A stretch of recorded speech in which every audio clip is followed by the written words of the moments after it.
we heard from the boys before the game. Let's hear from them once again with their post-match analysis, post-match thoughts. Let's hear from Dean Windass and Kevin Gallacher.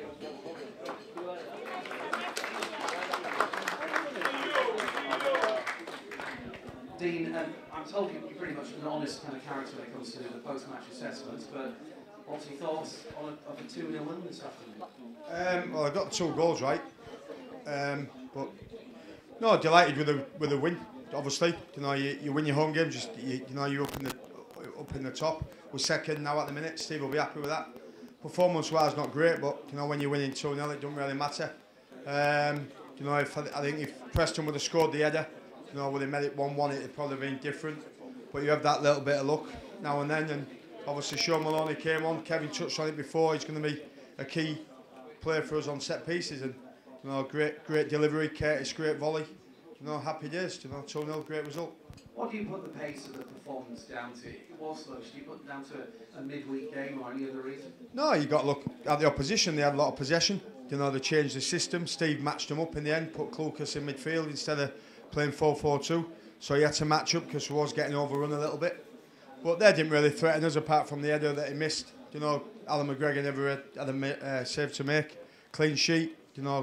Michael's got man of the match, but I think Curtis as well, not because of his goal, but defensively were very solid. So overall assessment, great result. Another home win. Can't ask for no more. Let's bring in Kevin Gallacher here for Preston. From your point of view, you said before the game that Simon Grayson was up for this one and wanted to get something out of the game. He will be, based on the performance level at least, probably disappointed tonight. Well, I think he will be, definitely.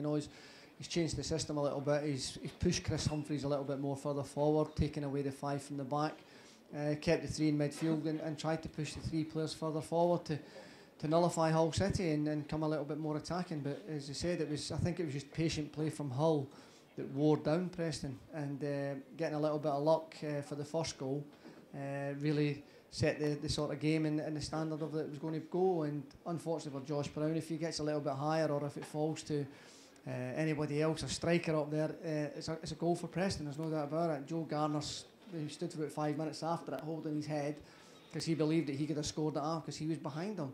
So I think that would have changed the game for Preston, but unfortunately when you've got a set piece taker like Sean Maloney on, he certainly whips him in, and what a ball. It makes it very, very easy, and they're hard finishes from Curtis, but you can't take it away at the end of the day.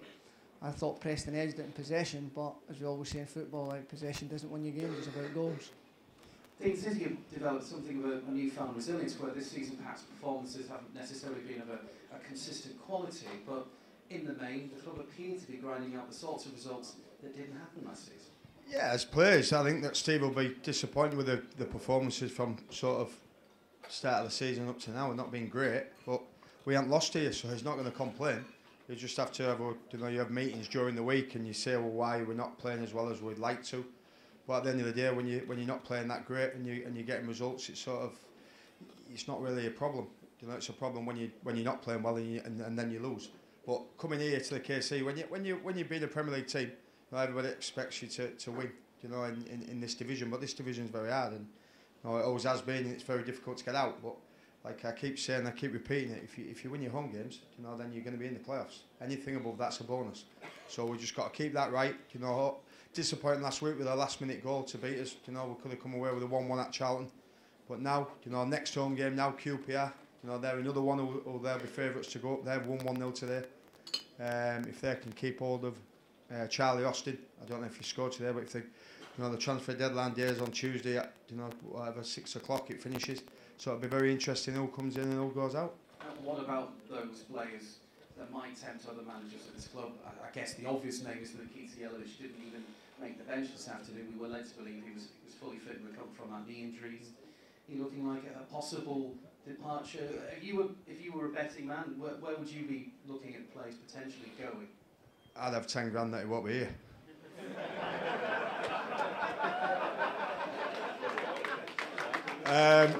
I don't know. Listen, I don't know why he hasn't played today, but obviously, he wants to go play somewhere else. I think that Steve can get the money. He'll allow him to leave.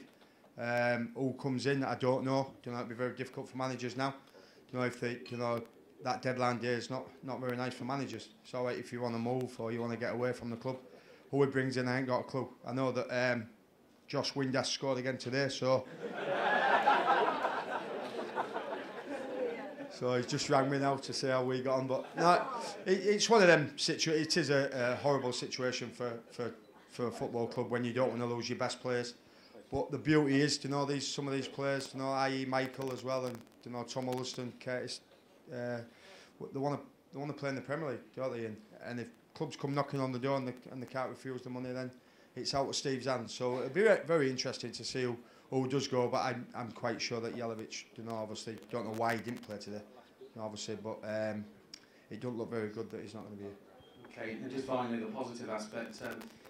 Kevin, you as a Scotsman and as a Scottish football, you will have obviously seen Sean Maloney far more than this group of people will. Is that a sign of things to come from Sean, that kind of crossing ability, that ability from corners and that sort of work, right?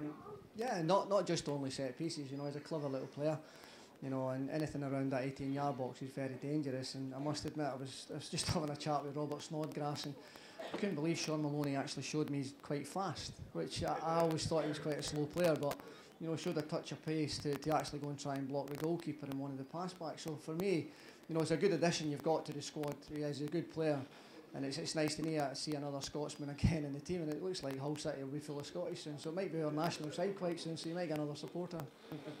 Well, ladies and gentlemen, would you raise a round of applause for our expert summarisers today? England and Kenya.